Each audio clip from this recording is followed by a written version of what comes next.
नमस्कार विद्यार्थी मित्र हो, नॉट फॉर प्रॉफिट कन्सर्न या टॉपिक मधला प्रॅक्टिकल मधला दुसरा आपण प्रॉब्लेम बघत आहोत. तर प्रॉब्लेम बघूयात. Presentation of subscription only. त्यांनी फक्त सबस्क्रिप्शनचं प्रेझेंटेशन आपल्याला करायला सांगितलेलं आहे. सबस्क्रिप्शन म्हणजे काय तर मराठीमध्ये वर्गणी म्हटलं जातं. तर नॉट फॉर प्रॉफिट कन्सर्नची एक्झाम्पल्स तुम्हाला माहिती आहेत. स्कूल्स, कॉलेजेस आहेत, लायब्ररी आहेत, मंडळ आहे. तुमच्या गावामध्ये जी मंडळ असतात, नेहरू युवा मंडळ, बाल गणेश मंडळ आहेत, लायब्ररी आहे, ट्रस्ट आहेत, ही सगळी नॉट फॉर प्रॉफिट कन्सर्नचे एक्झाम्पल्स आहेत. आणि या नॉट फॉर प्रॉफिट कन्सर्नच्या बाबतीत सबस्क्रिप्शन हा मेन इन्कम आहे. तर subscription is revenue income. Subscription is revenue income of not for profit concern. Not for profit concern जे असतात त्यांच्या बाबतीत सबस्क्रिप्शन रेव्हेन्यू इन्कम आहे. All members have to pay subscription regularly. सगळे जे मेंबर्स असतात नॉट फॉर प्रॉफिट कन्सर्नच्या, त्या सगळ्या मेंबर्सला सबस्क्रिप्शन जे आहे ते रेग्युलरली नियमितपणे पेड करावं लागतं. It is credited to income and expenditure account. आता सबस्क्रिप्शन इन्कम आहे, त्यामुळे सबस्क्रिप्शन इन्कम अँड एक्सपेंडिचर अकाउंटच्या कुठल्या साईडला येतं? क्रेडिट साईडला येतं. ठीक आहे. मग प्रॉब्लेम मध्ये बघूयात. Balance sheet as on 1 April 2018 तुम्हाला दिलेला आहे. Liabilities rupees, asset rupees.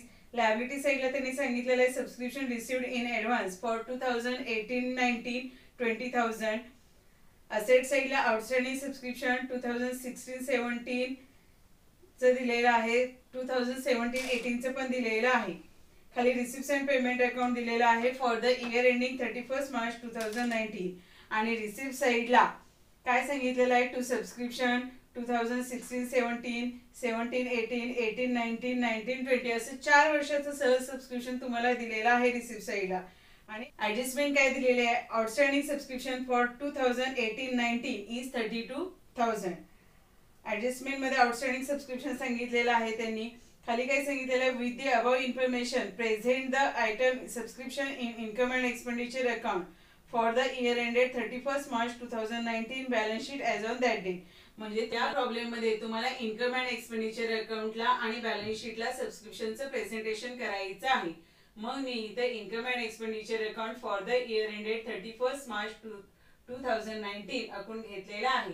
Debit side expenditure असते, क्रेडिट साइड इन्कम असते, खाली बॅलन्स शीट अकाउंट घेतलेला आहे, लायबिलिटीज आणि ही असेट साइड. आता हा प्रॉब्लेम सोडवत असताना पहिल्यांदा तुम्हाला करंट इयर कुठलं हे कळायला पाहिजे. करंट इयर म्हणजे काय? तर ज्या वर्षाचं तुम्ही इन्कम अँड एक्सपेंडिचर अकाउंट आणि बॅलन्स शीट तयार करत असता ते वर्ष. मग आपल्या या प्रॉब्लेम मध्ये करंट इयर कुठला आहे? करंट इयर कुठला आहे?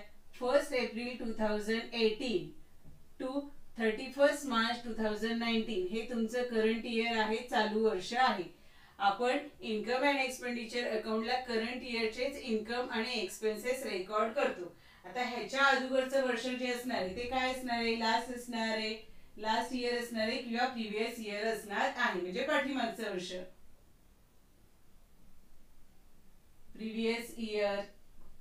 आता प्रिव्हियस इयर कुठलं असणार आहे सांगा बरं? याच्या अगोदरचं वर्ष कुठलं येणार आहे तुमचं? 1 एप्रिल 2017 ते 31 मार्च 2018 असं तुमचं प्रिव्हियस इयर असणार आहे, पाठीमागचं वर्ष असणार आहे. आणि या करंट इयरच्या नंतरचं पुढचं जे वर्ष असतं ते नेक्स्ट इयर असतं. मग नेक्स्ट इयर कुठलं असणार आहे तुमचं? नेक्स्ट इयर कुठलं असणार आहे सांगा? 1 एप्रिल 2019, 1 एप्रिल 2019 ते 31/3/2020 हे नेक्स्ट इयर असणार आहे. ठीक आहे. हे तुमच्या लक्षात आलं? लास्ट इयर कुठलं, करंट इयर कुठलं आणि नेक्स्ट इयर कुठलं. आता प्रॉब्लेम मध्ये बघूयात काय सांगितलंय ते. तर तुम्हाला balance sheet as on 1 April 2018 चा दिलेला आहे. हा ओपनिंग बॅलन्स शीट आहे, वर्षाच्या सुरुवातीचा आहे. मग लायबिलिटी साइड आणि असेट साइड. ठीक आहे. खाली आता रिसिप्ट्स अँड पेमेंट अकाउंट दिलेला आहे for the year ended 31 March 2019. आता रिसिप्ट्स अँड पेमेंट अकाउंटच्या रिसिप्ट साइडला बघा काय दिलेलं आहे? To subscription. कधीचं दिलेलं आहे? 2016-17चं दिलेलं आहे. आता 2016-17 म्हणजे कुठलं वर्ष झालं रे? तर हे पण ह्या करंट इयरच्या पण अगोदरचं वर्ष झालं.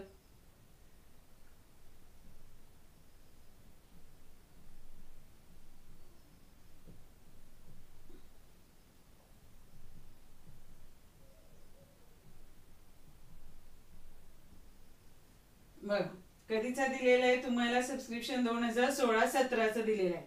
ही जी दोन्ही वर्ष आहेत बघा,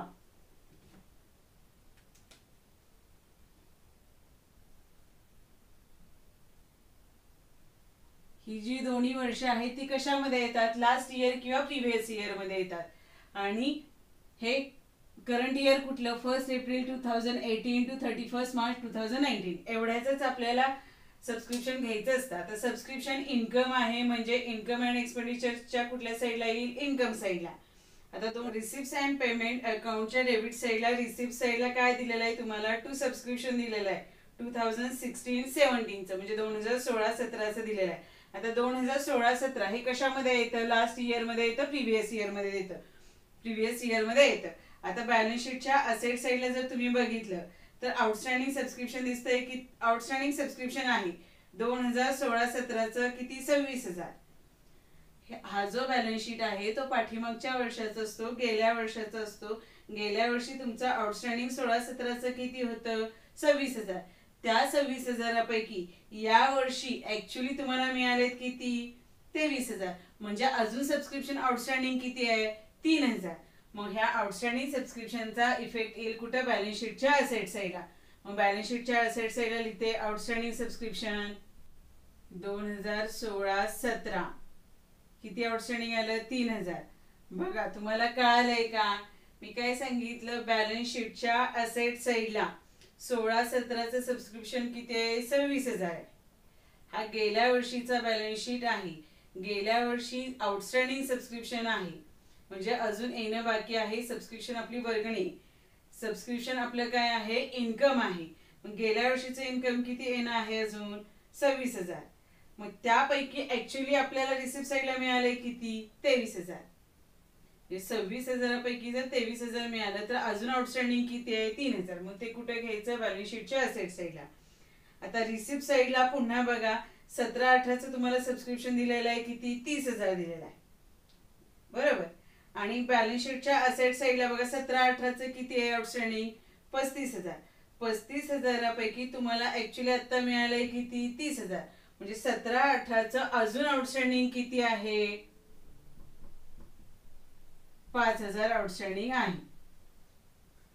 आता परत रिसिप्ट साईडला येऊया. 2018-19चं सबस्क्रिप्शन दिलेलं आहे तुम्हाला किती, 4,10,000. 18-19 हे आपलं काय आहे, करंट इयर आहे. करंट इयरचंच आपण सबस्क्रिप्शन घेतो, बरोबर. मग इन्कम साईडला लिहूयात, बाय सबस्क्रिप्शन 1000. साईडला पुन्हा बघा काय आहे, 2019-20चं सबस्क्रिप्शन आहे किती आहे, 21,000 आहे. आता 19-20 हे आपलं काय आहे, नेक्स्ट इयर आहे. मग नेक्स्ट इयर जर असेल तर नेक्स्ट इयरचं सबस्क्रिप्शन आपण इन्कम अँड एक्सपेंडिचर अकाउंटला घेणार का, नाही.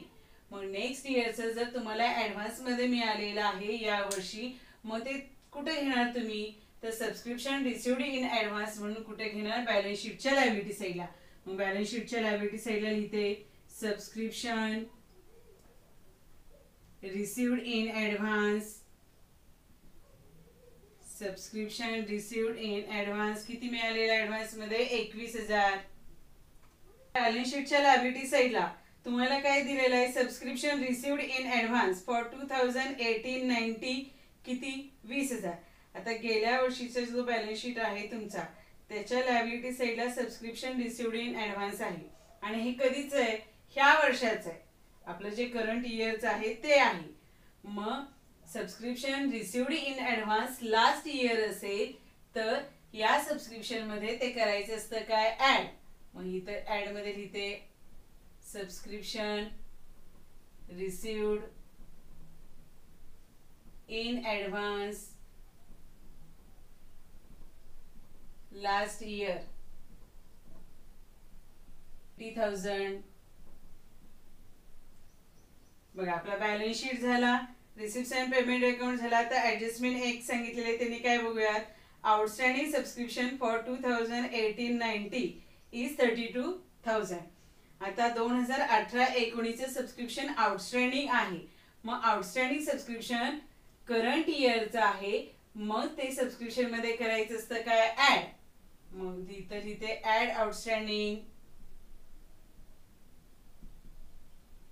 फॉर करंट इयर, करंट इयरचं आपल्या 18-19 किती आउटस्टँडिंग आहे 32,000. आणि आउटस्टँडिंग सबस्क्रिप्शनचा दुसरा इफेक्ट कुठे येईल बॅलन्स शीटच्या असेट साईडला. आता हे आउटस्टँडिंग कुठल्या वर्षाचं आहे 2018-19 आहे. किती आउटस्टँडिंग आहे 32,000. आता ह्या तिन्ही वर्षाच्या आउटस्टँडिंग सबस्क्रिप्शनची टोटल आउटरला लिहूयात किती येईल 40,000 येतात. आणि इथं इन्कम साईडला बघा पहिलं सबस्क्रिप्शन किती आहे आपलं 4,10,000 आहे 4,10,000 आहे. त्याच्यामध्ये ऍड केले 20,000 आणि हे 32,000. तर टोटल आउटरला किती येते 4,62,000 येते 4,62,000 येते. ठीक आहे. आपलं इथं सबस्क्रिप्शनची ही जी ऍडजस्टमेंट आहे ती झालेली आहे. तुम्हाला कळली का बघा. तर थोडस एक शॉर्ट मध्ये तुम्हाला सांगते की इन्कम अँड एक्सपेंडिचर अकाउंटला फक्त करंट इयरचं घ्यायचं असतं, लास्ट इयरचं किंवा नेक्स्ट इयरचं घ्यायचं नसतं. इन्कम साईडला हे जे सबस्क्रिप्शन घेतलेलं आहे 4,10,000 ते कुठल्या वर्षाचं आहे 2018-19 आहे. आता हे बॅलन्स शीटच्या लायबिलिटी साईडला दिलेलं होतं पण ते कुठल्या वर्षाचं आहे या वर्षाचं आहे. म्हणून ते केलं काय add subscription received in advance last year असेल तर ते करायचं असतं काय ऍड. आणि चालू वर्षाचं जर सबस्क्रिप्शन आउटस्टँडिंग असेल तर ते सबस्क्रिप्शन मध्ये करायचं असतं ऍड. आणि दुसरा इफेक्ट येतो बॅलन्स शीटच्या असेट साईडला. नेक्स्ट इयरचं जर तुम्हाला मिळालेलं असेल तर ते डायरेक्ट कुठे घ्यायचं बॅलन्स शीटच्या लायबिलिटी साईडला सबस्क्रिप्शन रिसिव्ड इन ऍडव्हान्स म्हणून. आणि पाठीमागच्या वर्षाचं जर अजून येणं बाकी असेल तर ते घ्यायचं कुठं बॅलन्स शीटच्या असेट साईडला. बघा तुम्हाला ही जी सबस्क्रिप्शनची ऍडजस्टमेंट आहे किंवा सबस्क्रिप्शनचं जे प्रेझेंटेशन आहे ते कळालं आहे का. याच्या पुढे पण अजून नॉट फॉर प्रॉफिट कन्सर्नचे आपण सगळ्या प्रॅक्टिकल प्रॉब्लेमचे व्हिडिओ तयार करत आहोत.